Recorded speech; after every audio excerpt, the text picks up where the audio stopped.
2026 मध्ये पोलीस होऊन आईवडिलांचं स्वप्न पूर्ण करायचंय?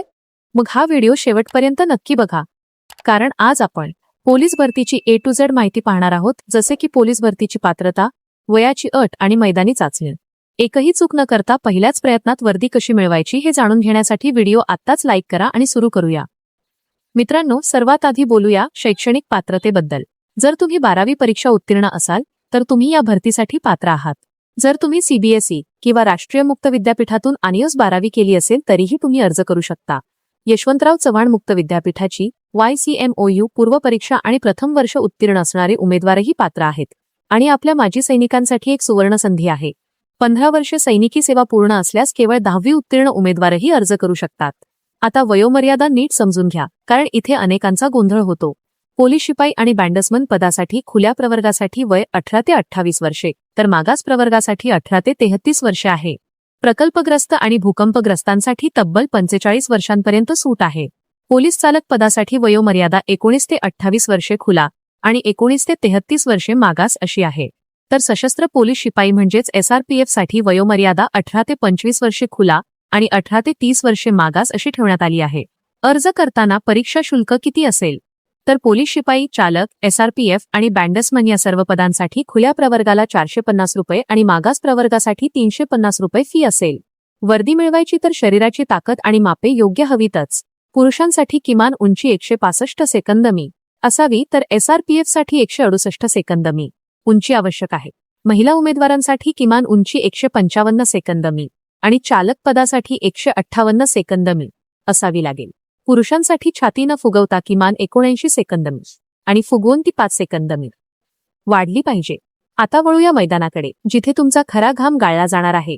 पोलीस शिपाई आणि बँडसमन पदासाठी एकूण 50 गुणांची मैदानी चाचणी होईल.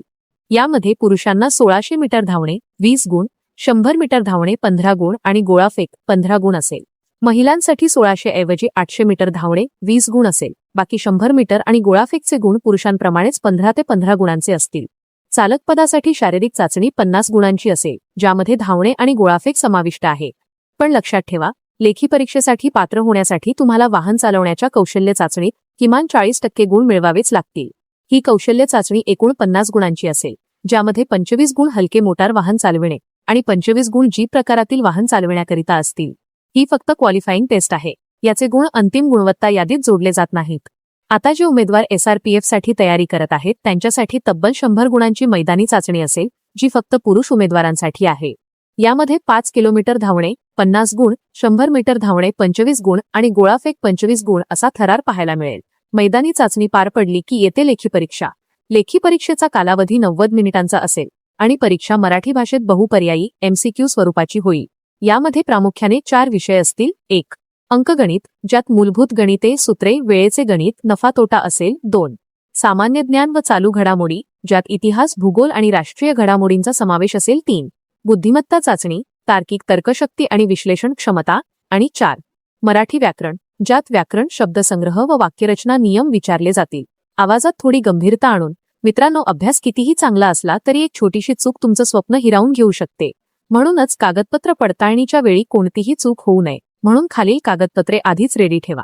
10वी आणि 12वीचे गुणपत्रक व बोर्ड सर्टिफिकेट, वयाचा दाखला किंवा जन्माचा दाखला, वयाचा दाखला, महाराष्ट्र राज्याचे रहिवासी प्रमाणपत्र, डोमिसाईल, जातीचे प्रमाणपत्र व पात्रता असल्यास वैधता प्रमाणपत्र, वैध कालावधीचे नॉन क्रिमिलेअर प्रमाणपत्र, संगणक परीक्षा उत्तीर्ण प्रमाणपत्र, MSCIT किंवा समकक्ष आणि समांतर आरक्षणाचे इतर सर्व आवश्यक दाखले.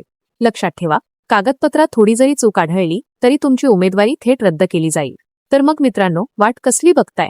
अधिकृत वेबसाईट mahapolice.gov.in ची लिंकवर जाऊन माहिती अपडेट ठेवा आणि तुमची तयारी आजच सुरू करा.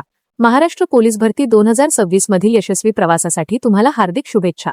हा व्हिडिओ तुमच्या त्या मित्राला नक्की शेअर करा, ज्याला यावर्षी खाकी वर्दी मिळवायचीच आहे. व्हिडिओ आवडला असेल तर लाईक करा आणि अशाच भरती प्रक्रियेच्या नवनवीन माहितीसाठी आपल्या चॅनलला सबस्क्राईब नक्की करा. जय हिंद, जय महाराष्ट्र.